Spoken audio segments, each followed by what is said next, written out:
In the mysterious corridors of ancient holy texts, where heavenly beings interacted with mortals and divine commands reshaped existence, three enigmatic groups arise: the giants, the Nephilim, and the Eljo, also known as the Elioud.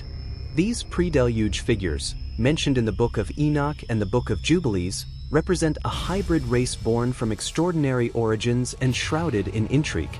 I tell their story. Long ago, when the earth was young and its lands were vast and untamed, the world teemed with creatures unlike any seen today. These were the days when Enoch, a man of unmatched righteousness, walked alongside God. Yet the world was also home to other beings, some marked by rebellion. The Watchers, heavenly beings who descended to earth, violated the laws of heaven and took human wives. From this union came the Nephilim, powerful and fearsome giants who towered over men. But even among the Nephilim, factions arose, and the order of creation turned against itself. The giants, the strongest offspring of the Watchers, became rulers over the Nephilim. Their strength was legendary, and their desire for control endless. They stood like mountains, their voices roaring like storms, and wherever they moved, the ground trembled beneath them. They saw themselves as unstoppable, destined to rule all things.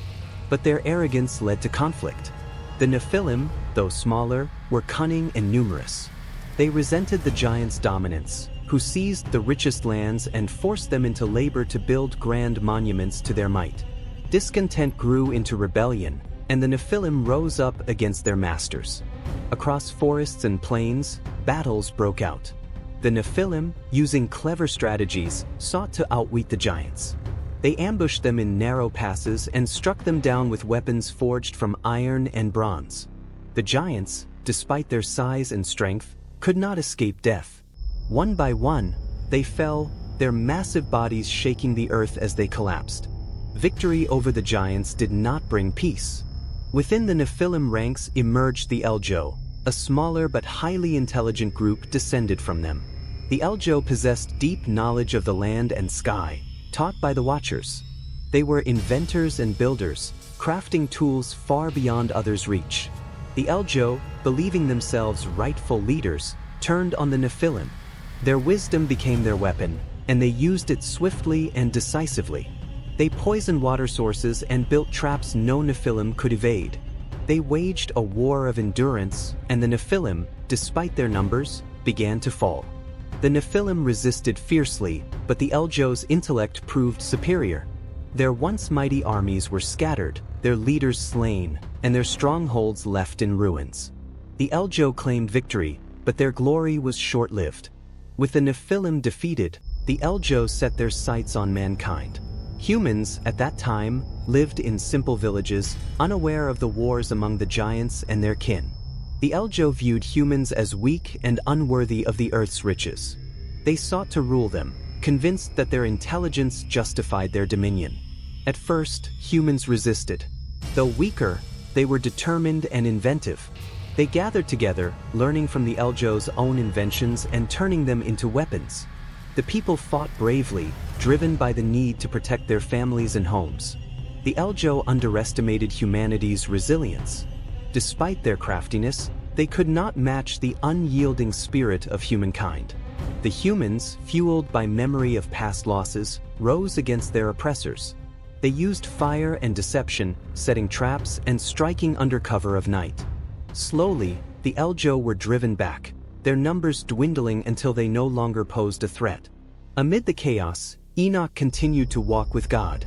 A man of wisdom and compassion, he was known for his steadfast faith.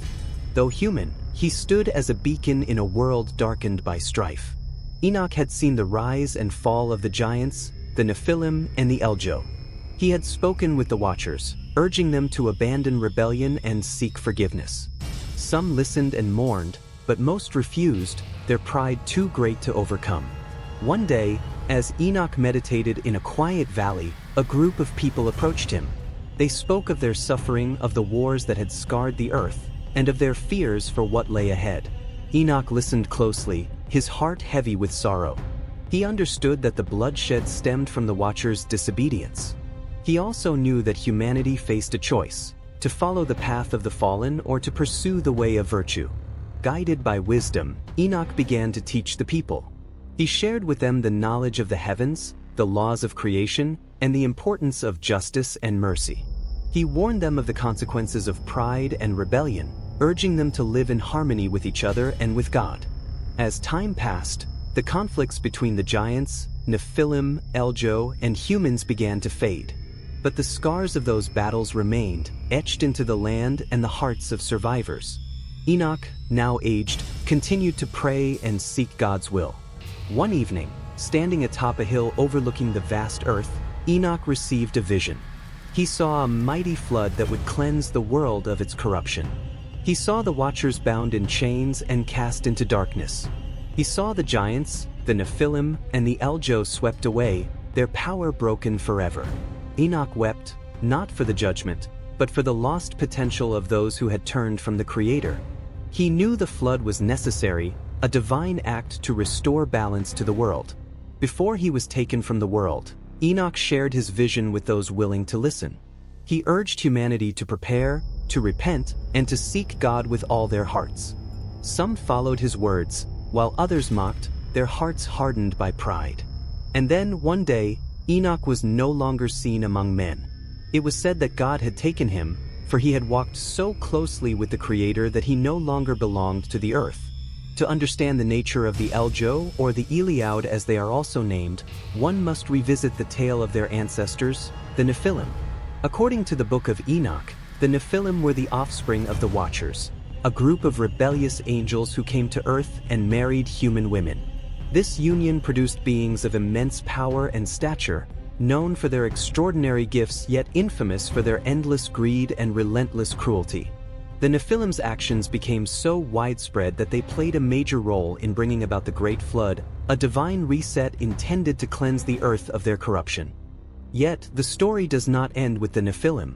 The Elioud emerged as their successors, a second wave of hybrids whose presence deepened the heavenly rebellion begun by the Watchers.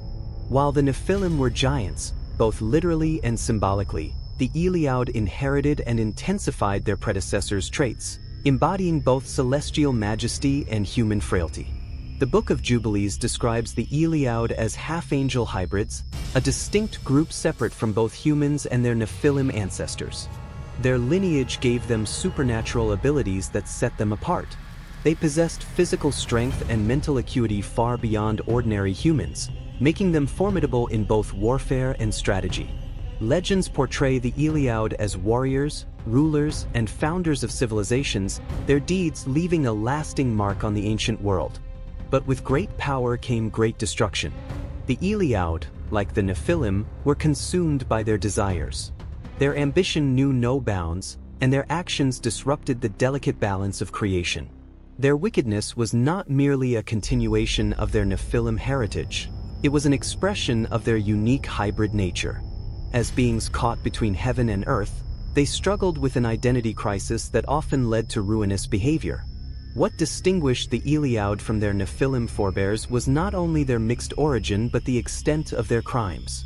While the Nephilim ruled through brute force, the Elioud combined inherited strength with sharp intellect and strategic cunning. This made them even more dangerous, as they could manipulate, deceive, and dominate in ways surpassing their predecessors.